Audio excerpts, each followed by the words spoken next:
This is Book Public from Texas Public Radio. I'm Yvette Benavides. On this episode, I talked to Sasha Bonét about her debut memoir, The Waterbearers. The Waterbearers is an intergenerational memoir. Sasha Bonét explores the complexities of the legacies of Black motherhood in America and weaves her family's personal history with the broader cultural narratives of Black women. This is not a simple story. At a certain point, even in childhood, we learn quickly that the lives of our mothers and grandmothers were anything but simple.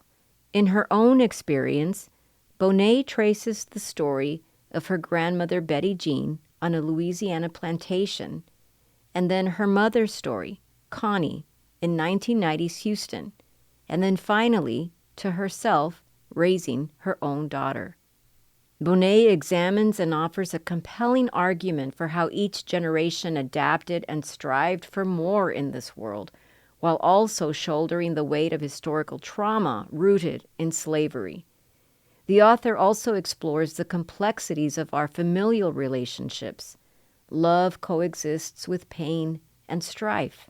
And what if the title and the imagery and metaphor of Waterbearers? Bonét uses this compelling and apt metaphor of a river and its tributaries to map out the story of her family and also of the many other Black women she feels are water bearers for new generations.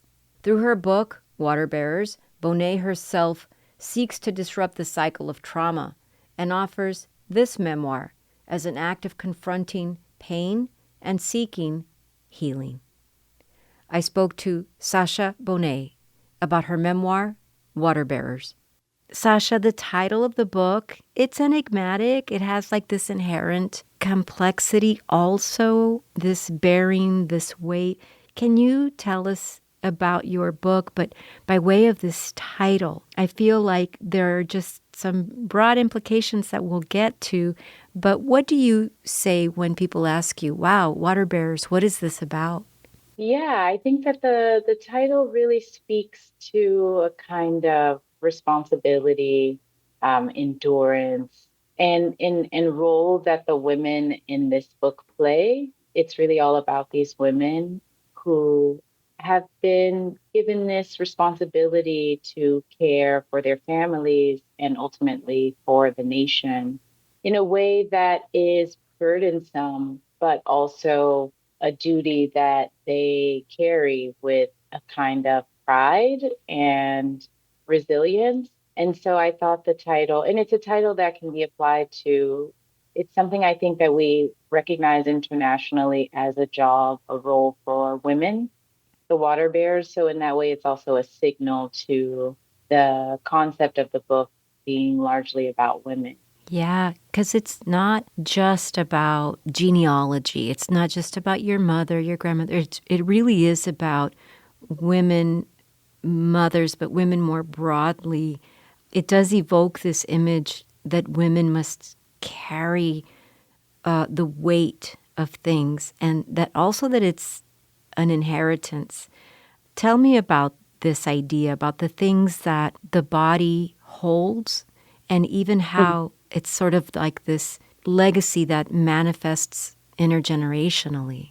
Yes, that's a beautiful question. The water bears also, of course, refers to the water of the womb, this protective place that we all come from. And it's such a special little incubator because even when the mother is unwell or the mother doesn't have access to a lot of nutrients, the baby still receives what it needs through the womb, even if the mother is sacrificing everything to build this human.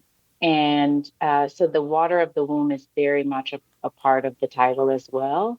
What I love about the title is that it is kind of all encompassing. It just feels as if it speaks to all the different ways that I'm speaking about these women, because there are women in the book who aren't mothers. But yes, it's about the ways that we carry certain things in our bodies. And if it's not tended to in this lifetime, we pass it on to our children. And in many ways, I have inherited the histories and the stories of these women. And I have been given the privilege of sharing these stories in the book, stories of my mother, stories of my grandmother, and the women who came before her.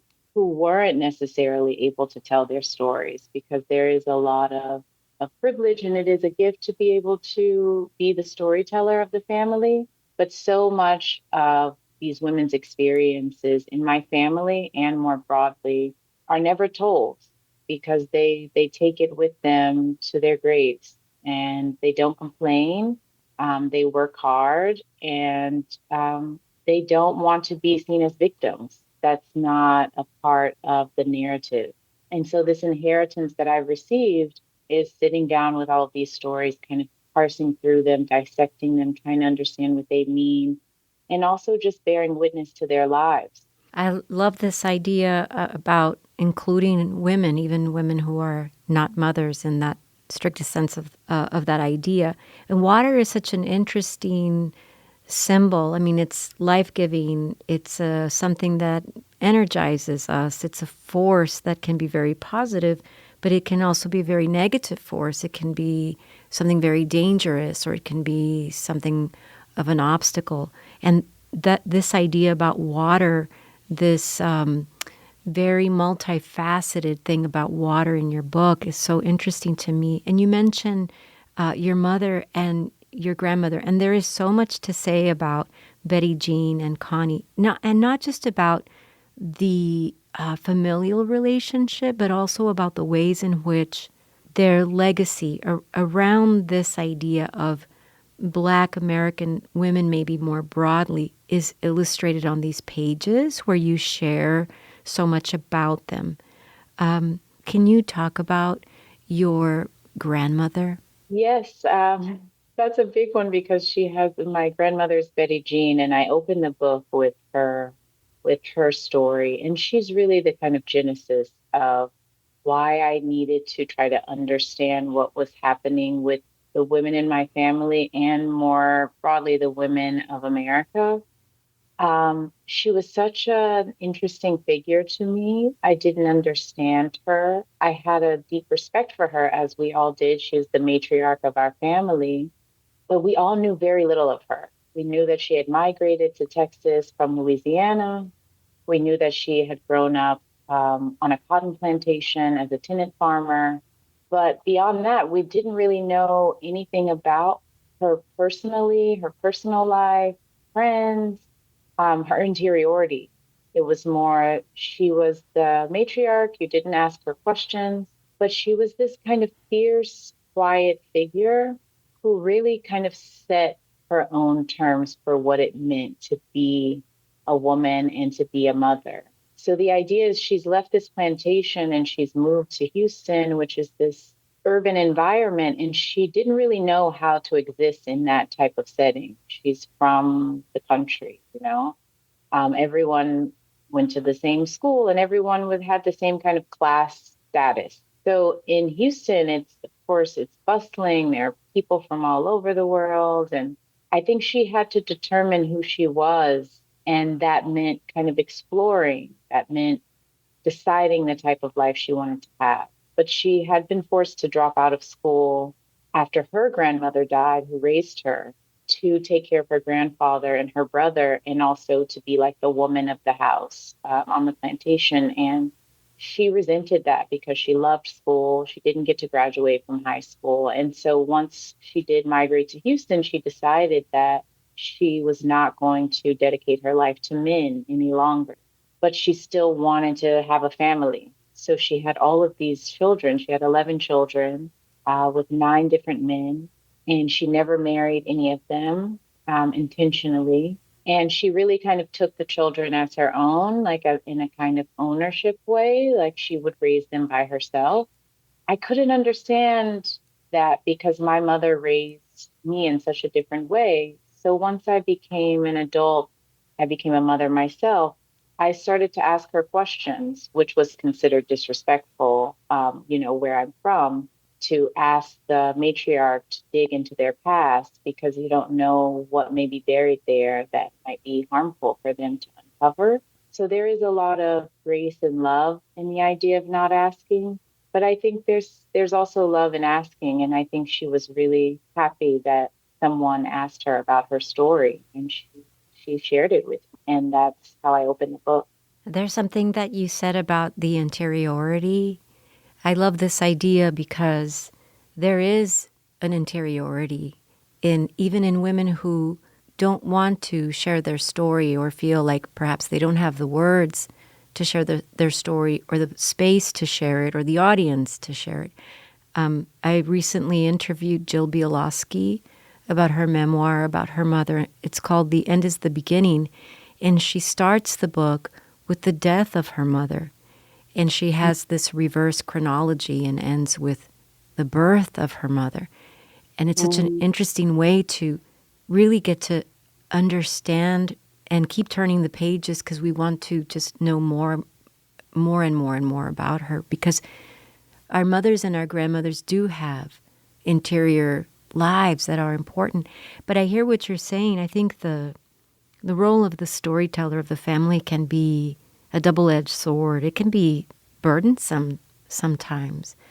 As you say, that sometimes you don't ask the questions just out of a sense of respect and grace, giving that over to somebody. But at the same time, in your role as the storyteller, there are questions to keep asking. There is curiosity. There is a story that you want to share. So in writing this book, how did that manifest for you? Did you run into those obstacles, or do you fear that will emerge down the road? Which obstacles exactly? The idea that, that we can brush up against resistance to sharing the lives of others, to talking about the lives of Yes. others. Yes. I think my grandmother, because she's our matriarch, with her giving me the permission to tell her story, it allowed for the other women in my family, my mother, my aunts, my cousins, to open up and contribute as well. So it's almost as if she gave the nod, the go ahead to everyone just by sharing with me. It gives me, it provides me with a kind of authority and that I couldn't have had without her blessing. And it's not like people called and asked her, "Hey, is this okay?" It's just it kind of under a collective understanding. I still don't think that makes it easy for people to read about themselves. I think for my mother, she's still some days she's super excited about the book. Some days she's a little bit confused. Some days she's not happy. So I think it can be really challenging. I think it's one thing to sit down with a writer and tell them your story. It's another thing to read how they put it together. And I think it can be challenging when you want to be seen, but you're still very guarded. And when you've grown up in the type of community that I've grown up in, which is that in the Black American experience, secrecy was important to survival. Discretion is important to survive. And so, in that way, this is pushing up against one of the core elements of the culture and challenging that. But there is a way that I think stories can really liberate us, make us feel less alone, help us to understand how to disentangle some of the beauty of this legacy from the violence that shaped this legacy and this history. So I do think that it's not easy. It's also sometimes I walk into the room and my family says, "Shh, she's coming in." The writers, as if they can't speak openly around me anymore, like everything's going to get turned into a book, which is funny. But I think ultimately everyone was quite happy to be able to share. And to trust, right, that you're going to tell the most honest story that you can, because it is a complicated story. I mean, obviously, The Waterbearers, this is a work of nonfiction. It is a true story, but it offers us something too about the imagined life, too, because you really explore and interrogate the lives of other women who are not in your family that you could not directly observe except through books, through literature, through the news, through other means, through other media. I wonder if you can talk about some of these women that you discuss in your book. Yes, I love the imagined part. I love piecing together, taking one story, comparing it to another story, and then building a bridge between them over the gaps. I think that that to me feels more in rhythm with my style of writing than a traditional nonfiction. So, for example, with the funk musician Betty Davis, who I write about as a real kind of cultural influence that unfortunately died in a kind of destitution, despite the impacts that she's had on the music industry. People like Beyonce, Madonna, Prince, she really changed so much of music culture, but ended up not really being able to reap the benefits as the first one to kind of take this step in this direction. So it was really challenging to find information about her because of that. So I had to have different interviews with different people who knew her and piece together stories from other people, which is also what I had to do with my family. That's the thing about these women that I'm writing about. There's a way that their lives have been deemed not worthy of witness. So I speak about another Betty Davis who was an enslaved woman for the first president of the United States, George Washington. And she was a seamstress for the Washington family while her whole life, but also while he was president. And there was really no record of her until her daughter ran away from the executive residence, which at the time was in Philadelphia. And I would never know anything about her mother, who was a seamstress, who lived as a kind of also as a comfort woman to men who were visiting the Washington estate. She would be like lent out to these men to make them feel comfortable being here in our nation.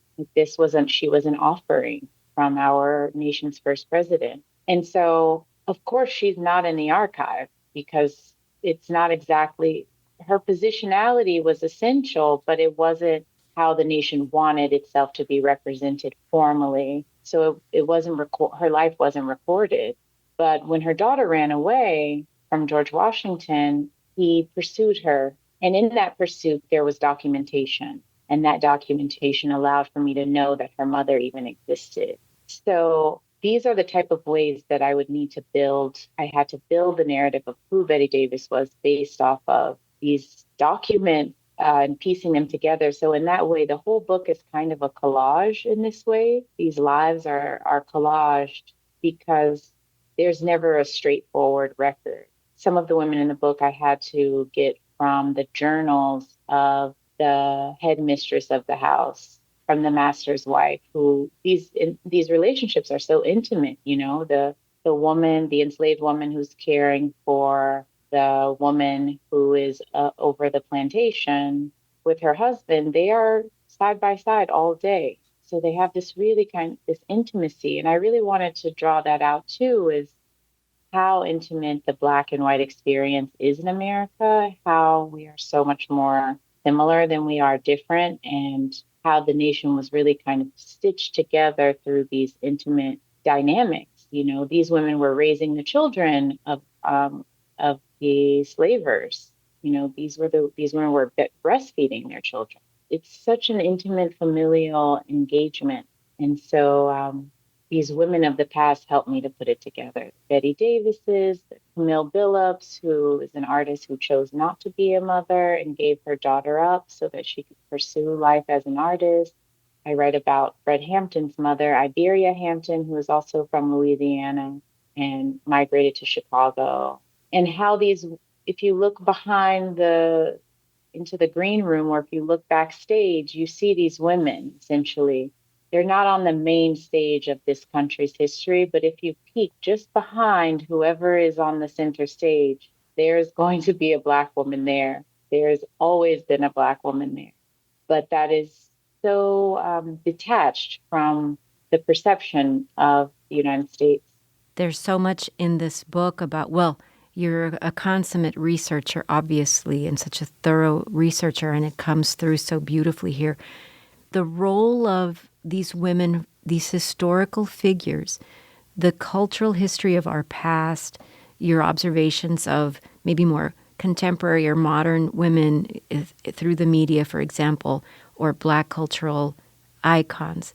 All of that is of a piece of somehow your own journey, your own identity. And the other thing that I appreciate too is, again, the multidimensionality that you give over to these women who are relegated to the background, silent, invisible. We don't know their names. We don't know their story. And you knock all of that down and bring the name to the fore. They're visible to us. We get to know their, as you said, their interiority and their story. And it's just something quite amazing. But not everybody understands this sort of way that we can say that we were carried by these other women who are not in our family. It can become a very difficult thing to explain. Ultimately, we are all here because someone survived. There is this part that towards the end of the book where I talk about reading this pregnancy book. Yes. When I was pregnant, where it said, and I recognized that it said, your grandmother. So essentially, when your grandmother's pregnant with your mother gets all the eggs that she's ever going to have while she's in your utero. So you never get more eggs as you leave the womb. All the eggs, you're born with all the eggs you're ever going to have. So in that way, these eggs are cultivated within your grandmother's body. They're made within the womb of your grandmother. And when I read that, it was so striking to me because I was like, wait, we're connected not just, through genes, but actually a part of me was created inside of my grandmother's body. And when I think about what all she had been through, I was like, oh, a part of me was there because of course everything we experience impacts every part, every cell in our body. So in that way, we're all here because someone survived, And so I'm grateful for that. And hopefully that book can kind of communicate just how interconnected we really all are. It's not just about genes, or it's also just actually we're made up of the same fibers. And so I think that was really eye-opening for me to understand what we carry with us. And in that way, these women are kind of pushing us forward. That is so profound and so beautiful. Sasha Bonét, thank you so much for talking with me today. I really appreciate it. Thank you. It's such a pleasure. Sasha Bonét is the author of Waterbearers. Sasha Bonét is a writer, cultural critic, and professor of creative writing at Columbia University and Barnard College. This has been Book Public from Texas Public Radio. Jacob Rosati composed our theme music. Dan Katz is Texas Public Radio's news director. I'm Yvette Benavides.